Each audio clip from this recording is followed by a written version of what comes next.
রাশেদ, ওঠ ওঠ, জোহরের সময় পার হয়ে যাচ্ছে, আজান হয়েছে অনেক আগে। রাশেদ। উফ রায়হান, ডিস্টার্ব করিস না তো। জানিস না রোজা রাখলে শরীর অনেক ক্লান্ত লাগে, তাই ঘুমাচ্ছি। আর তাছাড়াও ঘুমালে ক্ষুধাও কম লাগে, সময়ও কেটে যায়। তুই ডিস্টার্ব করিস না তো, যা। রমজানে শুধু না খেয়ে থাকার জন্য না, ইবাদতের মাধ্যমে নেকি কামাই করা, আর শুধু ঘুমানোর জন্য না। ভাইয়া ভাইয়া, আমাদের বাসার সামনে যে রহিম থাকতো না, সে দুপুরে ইন্তেকাল করেছে। ইন্নালিল্লাহ, কি বললি তুই? গতকাল তো তারাবির নামাজে তার সাথে দেখা হলো, একসাথে নামাজ পড়লাম। দেখলি রাশেদ, এটাই জীবন।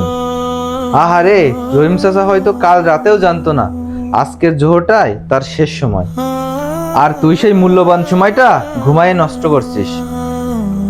আল্লাহ তাআলা আমাদের এই রমজানটা দিয়েছেন তওবা করার জন্য, আর এই রমজানটাই হয়তো আমাদের শেষ রমজান।